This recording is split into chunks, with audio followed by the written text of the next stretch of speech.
Hello বন্ধুরা, নতুন ব্লগে তোমাদের সবাইকে ওয়েলকাম। তো এই যে আমি এখন লুচি বানাচ্ছি। এটা শুধু লুচি না, এর মধ্যে পুর দেওয়া আছে। তো মার্কেট থেকে পুরের যে প্যাকেটগুলো পাওয়া যায় সেগুলো কিনে নিয়ে আসা হয়েছিল। তো সেইটাই জল দিয়ে মিশ্রণটা ভিজিয়ে রেখেছিলাম, তারপরে তেল দিয়ে কড়াইয়ের মনে একটু টানে নিয়ে ওই পুরটা তৈরি করা হয়েছে। তো যেহেতু পুর ভেতরে দেওয়া আছে সেজন্য দেখো বেলতে গেলে বেরিয়ে আসছে। তো এইসব আমার মাখা বেলা এগুলো সব শাশুড়ি মাই করছিল। তো উনি কটা করলো, তারপর আমি বললাম যে বাদ বাকিটা আমি করছি। তো বাদ বাকিটা আমি করছি।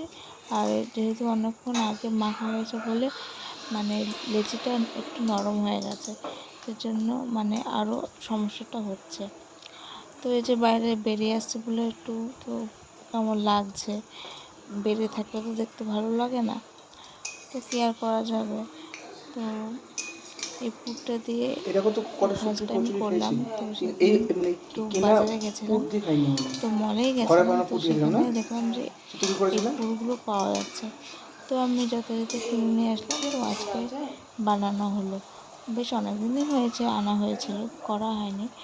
তো এই যে লাল লাল লাগছে, পুরগুলো যেহেতু মেখে গেছে লুচির গায়ে, সেজন্য এরকম অবস্থা, নাহলে সাদাই হয় লুচি। তো অনেক দিন পর রান্না করে আসলাম, তো বেশ ভালো লাগছে। তো লুচি খেতে কার কার ভালো লাগে অবশ্যই কমেন্ট করে জানিও। আর আমার বরমশাই তো ভীষণ প্রিয় লুচি, আর ওই বলছিল লুচি আর ছোলার ডাল খাবো। তো মা ছোলার ডাল করেছিল, আর এই যে লুচি। ভিডিওটা ভালো লাগলে অবশ্যই লাইক, কমেন্ট অ্যান্ড শেয়ার করো।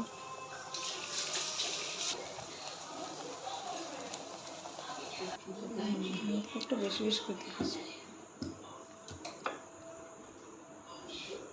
এটাকে লুচি বলা যায় না কচুরি, সেটা ঠিক আমি বুঝতে পারছি না। তো পুর দিয়ে কচুরি বলা হয়। তো যাই হোক, লুচি কচুরি একই টাইপের জিনিস। তো এর ভেতরে পুর দেওয়া আছে। তো সবাই ভালো থেকো, সুস্থ থেকো, টাটা। আর আমি অনেক দিন পর শাড়ি পরেছি। তো শাড়ি পরে কেমন লাগছে সেটাও জানিও। শাড়ি পরলে একটু গিন্নি গিন্নি লাগে, তাই না বলো বন্ধুরা? আর এই যে এটা বৃষ্টি ওয়েদার, কিছুতেই কিছু ভালো লাগছে না। আর জামা কাপড়গুলো একদম শুকোতে চাইছে না। তো লাস্টে কি আর করবো, আমার টপ ছিল, টপ দিয়ে আমি শাড়িটা পরেছি। তো কিচ্ছু মনে করো না। তো সবাই ভাবতে পারো যে এটা আবার কেমন ধরনের ব্লাউজ, তাই তোমাদের আগে থেকে জানিয়ে রাখলাম।